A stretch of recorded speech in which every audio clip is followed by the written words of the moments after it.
Early morning in Seoul.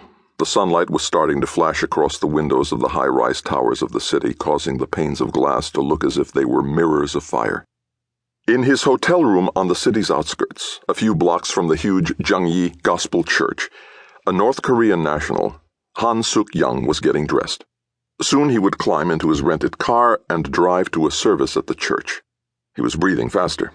His heartbeat had quickened, he could tell. He would have to control it. He had to look and act natural, collected, if he was going to accomplish the single passionate plan that burned within like a flame. By the time the church service ended, he hoped to have fired several bullets into the man he hated. Han knew his target would be heavily protected. He had cased the church the night before and noticed the security staff setting up metal detectors in the lobby at each entrance to the 10,000-seat sanctuary. The main speaker was controversial, and the church was not taking any chances. But Han anticipated that. During his time with the North Korean military, he had worked with a team that specialized in advanced small arms weaponry. When he had slipped covertly across the border the week before, he had brought a sample with him. The newly developed .45 caliber lignostone handgun was perfect for the job. A super-compressed wood product, lignostone was as strong as steel but much lighter. More important, it could pass through metal detectors.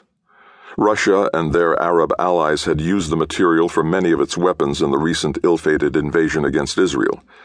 The lightweight material had avoided radar detection, and the newly designed Russian trucks, jeeps, and tanks constructed from it would have been effective had it not been for the frightful forces of nature that seemed to revolt against the military assault.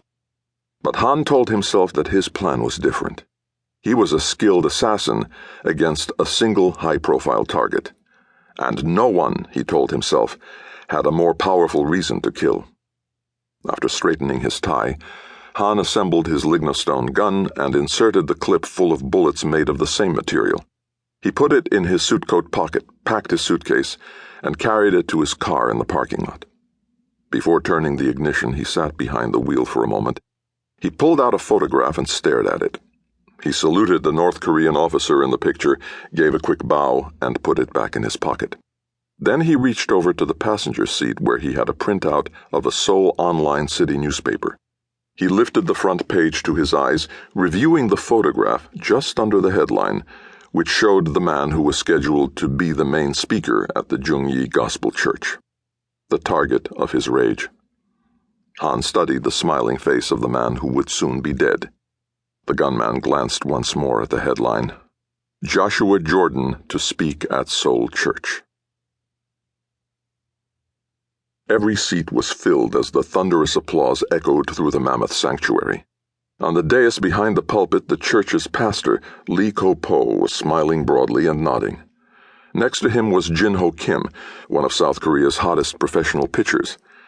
Earlier that day, he had pitched a no-hitter with his blazing fastball and led his Nexen Heroes in a 5-0 victory over the Hanwha Eagles.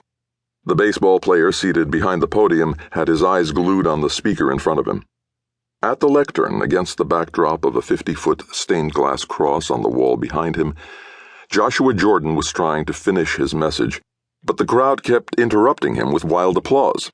This was not just because he was the man whose engineering genius had saved New York City from a North Korean missile attack 3 years earlier, or because in so doing he handed South Korea's communist enemy to the North its most humiliating defeat to date.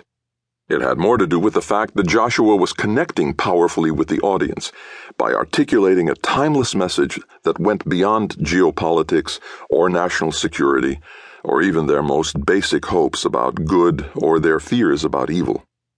What Joshua was speaking about was God's master plan and the future of every member of the human race. When the crowd quieted down, Joshua continued. Long before I started my defense contracting business, I had been in the United States Air Force, and I chose that life for a specific reason, because I wanted to protect my country.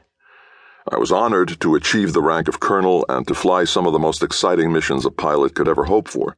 When I retired from the service, I started my defense company so I could work with the Pentagon and continue that mission, once again, to protect America.